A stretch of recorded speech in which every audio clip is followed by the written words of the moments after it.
I've missed more than 9,000 shots in my career. I've lost almost 300 games. 26 times I've been trusted to take the game-winning shot and missed.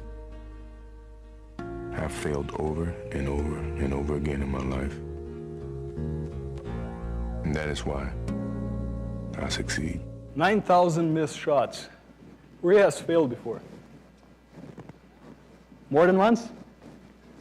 Who here does not like failing? Well, no buzzword gets more attention or is more widely desired than the word success. People are spending hours, months, years in the search for success. The reality is, not all achieve it. Or at least, not all persist long enough to achieve it. Because of one fundamental element of success, failure. All of you has raised your hands. All of you have failed before.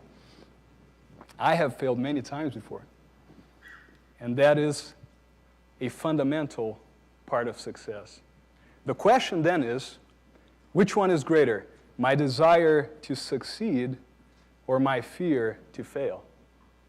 I wish to discuss 3 principles today that, if applied, will impact our lives now and forever. Number 1, don't quit too early. Most obstacles we face are here to test our character, not to stop us. Who here has heard of NCAA coach John Wooden before?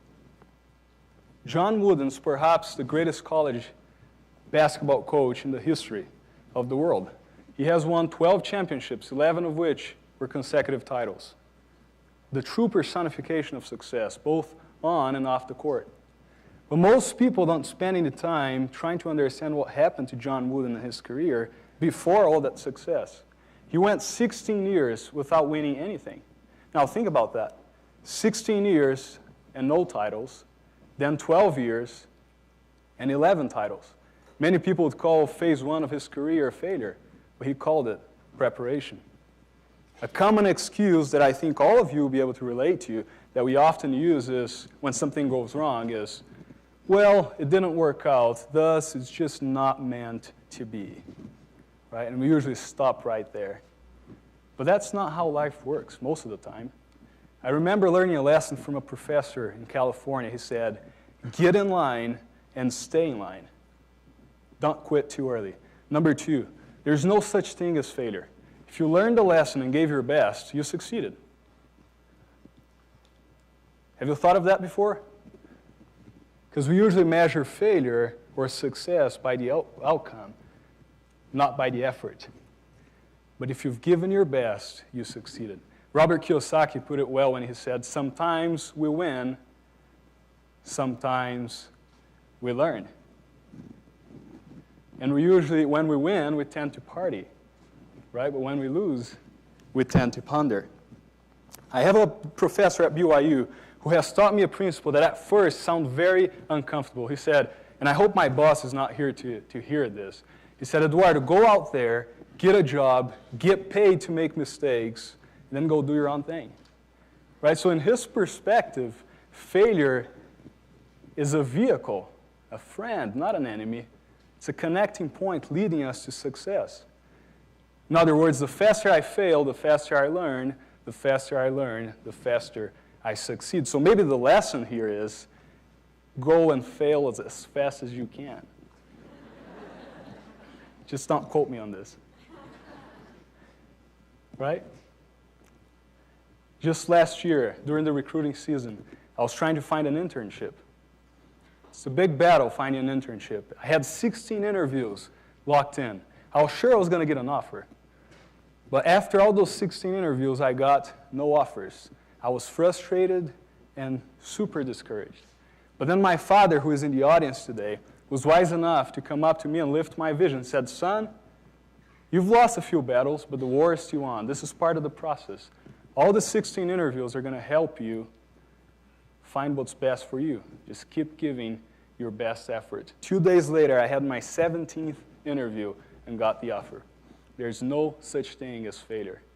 Number 3, the past does not equal the future. Who here has been rejected by a girl or a guy before? And if you don't raise your hands, I'm calling you a liar. Well, a lot of people have not raised their hands. I'm surprised. I'll raise both. Well, all of us have, but the tragedy of this experience is not the experience itself. It's the meaning that we usually take home with us. Because I was rejected then, I'll be rejected again. The past will equal the future. Perfect formula for misery. The past does not equal the future. Tony Robbins, one of the greatest teachers that I know, has taught this principle in a marvelous way. He said, and if you're going to take anything home from my talk, take this principle. The only thing that keeps us from getting what we want is the story we keep telling ourselves about why we can't have it. The only thing that keeps us from getting what we want is the story we keep telling ourselves about why we can't have it. Reality is, now is our reality. We can create our own story. We're all great storytellers. We have a blank page in front of us every day to create a story based on our now truth, not on our past truth. I hope these three principles have been beneficial to you today. Don't quit too early. There's no such thing as failure. The past does not equal the future. And next time when you're facing challenges, all of us, which will surely come to test our character, maybe remember the words of Michael Jordan, greatest basketball player of all history. I failed over and over and over in my life. But that's why I succeed. Thank you.